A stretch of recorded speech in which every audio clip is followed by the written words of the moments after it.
Business is a game, but most founders are just stuck replaying level one again and again. These are the 7 levels for building a home service business from nothing to a $100 million machine. They're the same levels that I went through to go from working 7 days a week by myself to owning a 98 employee, 8-figure business that ran whether I was there or not. Most trade businesses stall or fail completely because they try skipping straight to level 3. In this video, I'm going to show you what level you're on and walk you through the proper order for building your business so you don't waste years and hundreds of thousands of dollars doing it the wrong way. All right, let's start with level 1. Here you're a solo operator. You've got enough business to completely fill your schedule and then some. But then you hit a ceiling. Suddenly working 60 to 80 hours isn't growing the business anymore. It's just burning you out. The goal is not to work more. The goal is to become unnecessary. The skills required to break through this first level have absolutely zero things to do with your work ethic or your skill as a tradesman. To reach level 2, your identity has to begin to start shifting from the operator who works in the business to the architect who starts designing the business. Now, that's a big shift. Let's start by doing some math. You have an annual gross profit of, say, $250,000 a year, but you're working 60 hours a week, which is 3,120 hours every year. That effective hourly rate is 80 bucks. Now think about those 60 hours a week. How many of them are you actually spending getting jobs? And how many are spent sending invoices or responding to emails? Those things don't generate revenue. They're not worth that 80 bucks an hour of your time. Here's the key. You're not gonna hire people to grow your business. You gotta shift the mindset to hire people so that you get your time back so that you can grow the business. Do you know the difference between a business and a job? A job requires you to be present to make money. A business can make money regardless of whether you're there or you're on vacation. Right now you have a job, but you want a business. Level 2 is the foundation where we start to build that business. We start in the office because here we get easy wins, and the mistakes, they don't cost as much if we make one. Now here's the thing about the back office. What we're trying to do there is get you out of this crap that's way below 80 bucks an hour. How much administrative and back office stuff are you doing? Fielding phone calls, sending emails, sending invoices. That kind of stuff can be done by somebody at 12 bucks an hour, 15 bucks an hour. There's other people that play at the things that are real work for you. So you find those people and you plug them into your business so that your 80 bucks an hour time isn't spent responding to a voicemail or setting up an appointment. Your business doesn't need more of you. It needs you in less of the details. As soon as you've effectively checked it off and delegated it to somebody else, you're ready to move in to level 3, the field. Now this is where you're actually providing the service to your clients that they want you for. So the electrician, you're wiring a house. Most business owners try to hire here first. They're working around the clock and they want to offload some of that pressure to another electrician. And it makes sense because you are an electrician. You feel comfortable talking to an electrician. More hands that are pulling wires means you have to pull them less. But every time you add another electrician as the first hire that you bring in, but fortunately, if you follow this process, you've built some of the office first. And now you have someone that can run payroll for you. You have someone that can help you create and manage documentation and SOPs. Now, with more people in the field, you actually can double the output and take care of twice as many customers. This is where growth doesn't seem to suck as bad. The next level 4, I call it customer success. I like to call it success because when your customers are successful, you're delivering a product, they're happy, they talk about it. They want you to come back. There's a lot of components when you get into this customer division, this customer success or service. But when you are not pulling wire on every job, you have a little more space now to go and inspect your crew's work from above. You still are dealing with payroll and you don't have any new skills with running payroll or documenting SOPs. Before you can scale any further, you want to make sure that you're providing your customers with the best results possible and that your employees continue to grow that goodwill as if they were you. You don't want old Mrs. Smith telling all of her friends how Johnny walked all over the white carpet with his muddy boots. Instead, you have time and space to create checklists. You make sure you get 5-star reviews.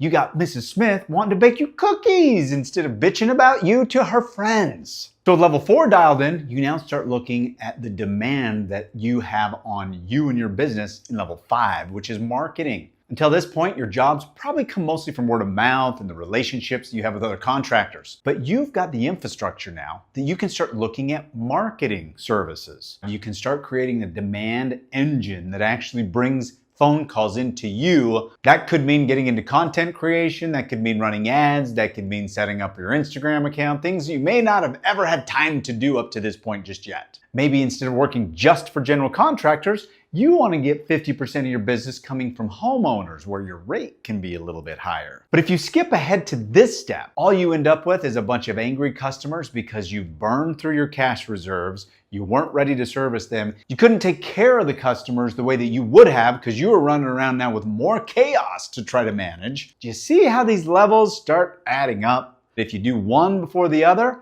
there's a foundation to work from. If you do one ahead of or out of order, things start to get pretty damn shaky. But as your pipeline starts to fill up faster, now you're going to need some help closing some of those contracts and turning that inquiry or that opportunity into an actual job. Sales is the next level at 6. Hiring sales is the second to last level of this pyramid. The reason it's second to last is because these guys are never going to be as good as you when you bring a third party in or some outside person in to your company to sell. Even if you're the most shy, reserved person on earth, you're still going to know what you do and speak with more authority and integrity than anybody else out there. So you want to hang on to this because you're always going to get better results. Still, we want to get this business to the point where it's a business and you do not have to be present to make an income. The second reason this is so high in the pyramid is because problems here can be very, very expensive. Imagine this. You bring somebody in, you incentivize them to make sales, to take the quotes or the calls that come in from your website, like marketing you did in the level below, and you want them to turn it into signed contracts for work orders, for jobs to be completed. They are now motivated to get the signature on the dotted line. Do you think it's possible that someone that may not have quite as much integrity as you, who doesn't know the details or the nuances of your business like you, do you think they might just bend the truth a little bit from time to time to make that extra commission check? Yeah, okay, it happens all the time. So when you have someone out there selling under your name, you risk ruining all the goodwill you've been building up through all these levels. So when it's time to start looking at the level for sales, you sit down because you have the time and you built sequentially through this process with a person to create a sales process. It sounds a little daunting. It kind of is, I'll be honest. But if you take the time to do it right, then you can work through this stage to have somebody else making sales while you're on the beach with a daiquiri in your hand.